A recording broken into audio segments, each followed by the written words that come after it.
20 फरवरी 2025 को धामी सरकार ने भू कानून बिल को पारित करके उत्तराखंड के लोगों को एक ऐसा तोहफा दिया जिसकी मांग वो सदियों से कर रहे थे।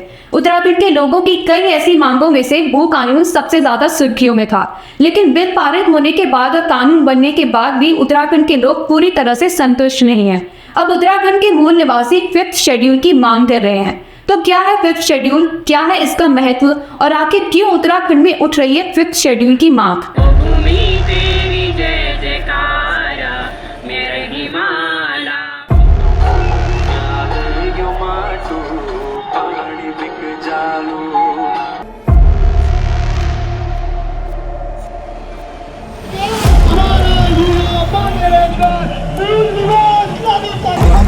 आंदोलनकारी रविंद्र सिंह खोलने की कोशिश करता है, उसको जातिवाद, छेदवाद और पार्टीवाद में बांटने की होने लग जाती है। हमें पार्टी नहीं, पहाड़ी एकता चाहिए। दीदी भूली भैजी सुना।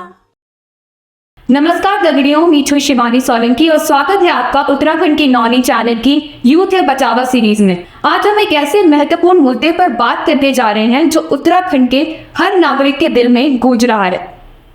हाँ, मैं बात कर रही हूँ 5th शेड्यूल की, जिसे लेकर हाल ही में उत्तराखंड में मांग उठ रही है। दावा यह है कि अगर 5th शेड्यूल उत्तराखंड में लागू होता है तो भू कानून, मूल निवास जैसी मांगे अपने आप पूरी हो जाएंगी। तो आइए सबसे पहले जानते हैं कि 5th शेड्यूल आखिर है क्या। भारतीय संविधान के अनुच्छेद 244 के तहत 5th शेड्यूल को जनजातीय क्षेत्रों के प्रशासन और विकास के लिए लागू किया गया था। इसके तहत उन क्षेत्रों में विशेष प्रावधान होते हैं जहां आदिवासी जनसंख्या 50% से ज्यादा हो। इन क्षेत्रों में राज्य सरकारों के निर्णयों से पहले राज्यपाल से सलाह ली जाती है ताकि यहाँ के लोग और उनकी संस्कृति संरक्षित रह सके। इसी के साथ हमें एक और महत्वपूर्ण फर्क समझना होगा 5th शेड्यूल और 6th शेड्यूल में। 6th शेड्यूल यानी 6ठी अनुसूची विशेष तौर पर पूर्वोत्तर राज्यों में लागू होती है, जैसे आसाम, मिजोरम, त्रिपुरा और मेघालय। इसके तहत जनजातीय और आदिवासी क्षेत्रों के लिए ऑटोनॉमस डिस्ट्रिक्ट्स बनाने का प्रावधान होता है। लद्दाख में सोनम वांगचुक भी 6th शेड्यूल लागू करने के लिए आंदोलन कर रहे हैं। वहीं 5th शेड्यूल आसाम, त्रिपुरा, मेघालय और मिजोरम को छोड़कर बाकी सभी अनुसूचित और जनजातीय क्षेत्र में लागू होता है। इसके तहत राज्यपाल के पास विशेष शक्तियां होती हैं जो इन जनजातीय क्षेत्रों के प्रशासन को नियंत्रित करती हैं। इसका मतलब है कि पहाड़ी क्षेत्रों में अगर कोई नीतियां बनती हैं तो उस पर राज्यपाल की विशेष नजर होगी और यहाँ के लोग अपनी जमीन और संसाधनों पर नियंत्रण रख सकेंगे। आज भारत में कई राज्य हैं जहां 5th शेड्यूल लागू है, जैसे आंध्र प्रदेश, छत्तीसगढ़, गुजरात, हिमाचल प्रदेश, झारखंड, मध्य प्रदेश, महाराष्ट्र, उड़ीसा, राजस्थान और तेलंगाना। लेकिन क्या आप लोग जानते हैं कि कभी उत्तराखंड को एक खास दर्जा मिला हुआ था और जब यहाँ 5th शेड्यूल जैसे प्रावधान लागू थे? बात है आज़ादी से पहले की, जब ये इलाका उत्तर प्रदेश का हिस्सा था और जब भारत में अंग्रेजों का राज था। तब यहाँ के पहाड़ी हालात को देखकर इसे जनजातीय क्षेत्र यानी ट्राइबल एरिया माना गया था। अंग्रेजों ने यहाँ के लोगों की ज़रूरतें और मुश्किलें समझते हुए ऐसे सख्त नियम बनाए थे जिससे बाहरी लोग यहाँ की ज़मीन ना खरीद सके। उस समय यहाँ के नियम बाकी भारत से अलग और सख्त थे। साल 1931 में ब्रिटिश सरकार ने उत्तर प्रदेश के पहाड़ी जिलों को शेड्यूल्ड डिस्ट्रिक्ट्स यानी विशेष जिलों की तरह माना था।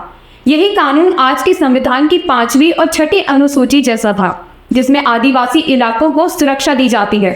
लेकिन आज़ादी के बाद जब नया भारत बना तो उत्तराखंड को अलग राज्य बनाने का प्रस्ताव ठुकरा दिया गया। कहा गया कि यहाँ पर इतने संसाधन जैसे कारखाने, पैसा, बड़ी आबादी नहीं है, तो धीरे धीरे इसका ट्राइबल एरिया वाला दर्जा भी छीन लिया गया। 1972 में इस इलाके को संविधान की 5वीं अनुसूची से बाहर कर दिया गया। कुछ जगह पर जैसे शिक्षा और इलाज में आरक्षण जरूर बचा रहा, लेकिन 1996 में यूपी सरकार ने वो भी हटा दिया था। आज वो परेशानियां उत्तराखंड के पहाड़ी लोग झेल रहे हैं, जैसे रोजगार की कमी, शिक्षा की दिक्कतें, बाहर के लोगों द्वारा जमीन खरीदना। उनकी जड़ें कहीं ना कहीं इन्हीं पुराने फैसलों में छुपी है। उत्तराखंड की स्थिति आज कुछ ऐसी है जहां पलायन, भू माफियाओं का कब्जा और लचर शिक्षा और स्वास्थ्य व्यवस्था जैसी समस्याएं विकराल रूप ले चुकी है। पहाड़ों के हजारों गाँव वीरान हो गए हैं और यहाँ के लोग अपनी जमीनों को लेकर चिंतित हैं। यही वो कारण है जिनकी वजह से उत्तराखंड के लोग अब 5th शेड्यूल की मांग कर रहे हैं। आंदोलनकारी संगठन जैसे उत्तराखंड एकता मंच का कहना है कि अगर 5th शेड्यूल लागू हो जाता है तो ये सभी समस्याएं खुद ब खुद हल हो सकती हैं। उनका मानना है कि इससे राज्य के जल, जंगल और जमीन की रक्षा हो सकेगी। साथ ही ये पलायन को भी रोकने में मदद करेगा। लेकिन क्या ये सच में संभव है? क्या 5th शेड्यूल उत्तराखंड के लिए एक सुरक्षा कवच साबित हो सकता है? उत्तराखंड के लोग मानते हैं कि अगर 5th शेड्यूल वापस आता है तो ना सिर्फ पलायन रुकेगा, बल्कि यहाँ के लोग अपने ही संसाधनों पर नियंत्रण पा सकेंगे। इसके अलावा ये राज्य को अलग अलग नीतियां बनाने का अधिकार भी देगा, ताकि यहाँ के लोग अपनी जिंदगी बेहतर बना सकें। उत्तराखंड के युवा आज नौकरी, शिक्षा और स्वास्थ्य की खराब व्यवस्था से परेशान है। 5th शेड्यूल लागू होने से युवाओं को केंद्रीय संसाधनों में आरक्षण मिलेगा और रोजगार के नए अवसर भी पैदा हो सकेंगे। तो दगड़ियों, 5th शेड्यूल की ये मांग उत्तराखंड के विकास और संरक्षण के लिए महत्वपूर्ण हो सकती है। क्या आपको लगता है कि ये मांग पूरी हो सकती है? और अगर हाँ, तो क्या ये उत्तराखंड के हालात में बदलाव ला पाएगी? इस पर आपकी क्या राय है, हमें कमेंट में ज़रूर बताएं और इस वीडियो को ज़रूर शेयर करें ताकि ये मुद्दा और ज़्यादा लोगों तक पहुंच सके। अगर आपको हमारा वीडियो पसंद आया हो तो चैनल को सब्सक्राइब करें और बेल आइकन ज़रूर दबाएं। साथ ही उत्तराखंड की नौनी यूट्यूब चैनल से जुड़े रहें और उत्तराखंड के हर मुद्दे पर अपडेट्स पाने के लिए हमारी टीम को सपोर्ट करें। धन्यवाद।